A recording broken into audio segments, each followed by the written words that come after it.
What is up, world? It's Nate the Great from TakeFlight214.com, and I am back with the release of the latest edition of the Supreme by Nike SB Dunk Looming, and receiving such, shall we say, polarizing commentary. Nice Kicks did a piece on the heralded history between Supreme and possibly the world's favorite skate sneaker. I'm Nate the Great from TakeFlight214.com, and as always, don't forget to hit the like and subscribe button, as it helps us grow as a channel. It helps us spread the message. And if you are a fan of all things hype, then you should seriously consider subscribing and hitting the notification bell to be updated whenever we drop new content. So with that being said, let's jump right into the story. The Nike SB Dunk has regained fame as of late. Nike has begun to release the silhouette to more fanfare this year and can only help to have one of the game's hottest rappers rep strong for you.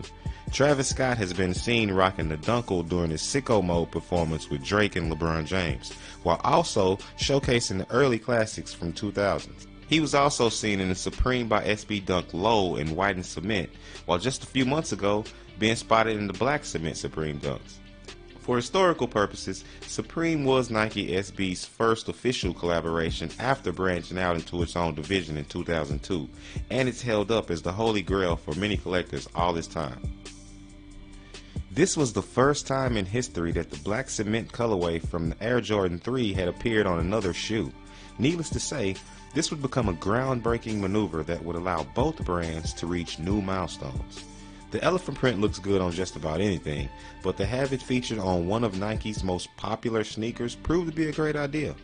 The white cement version swapped out the red for blue on the sock liner and joined the black joints in the highly hyped classification. On their second collection with Nike SB, Supreme decided to go an entirely different direction, with 3 variations of the Dunk High, featuring crocodile etched panels on the overlayers. Each shoe included design elements inspired by luxury goods. Some may not know that the all-over star pattern seen on the sides was initially supposed to be an all-over Nike sportswear logo, but turns out there were conflicts between Supreme and certain legal trademark infringements upon other luxury brands who were using similar branding strategies. I know, as crazy as it sounds, but it caused a change in the design that was actually released. A few pairs of the rejected sample low tops leaked to the streets and were even more coveted gems than the high top versions that saw official release. Following up their iconic cement print offerings in 2002, Supreme would celebrate the silhouette's 10th anniversary with a follow-up rendition of the renowned pattern on the SB Dunk Low in 2012, heightening the demand of the SB Dunk once again. Which brings us to today. A few weeks ago, we were treated to photos of what was said to be the latest Supreme by Nike SB Dunk. As days passed, we learned that it was fact. The sneaker community expressed mixed emotions. With the metallic toe and Supreme logo front and center of a star, perhaps the feature that strays the furthest from the look of the original Dunk is the embossed swoosh logo. I went on record when photos first surfaced in saying that I hated it. Well, at the time I did.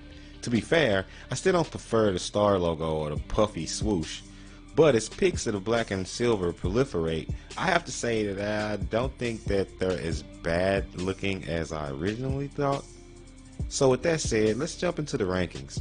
My personal faves are obviously the 2012 cement revamps. The elephant print is awesome, the red pops, and best of all is on the tried and true SB Dunk low top silhouette that I personally love.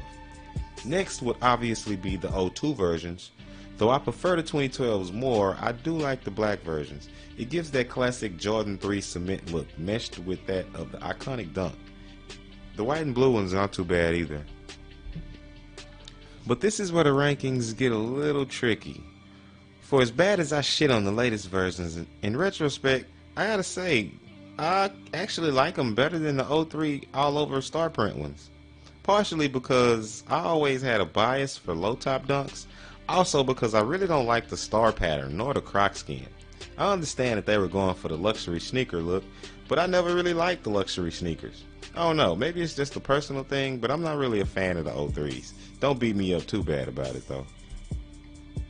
So there you have it. It's the TakeFlight214.com ranking.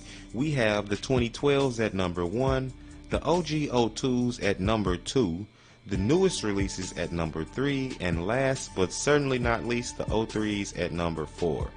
So what did you think of our list? Drop us a comment in the section below and let us know how you think they stack up and which one you think should be number 1. Also, how hyped are you about the newest releases?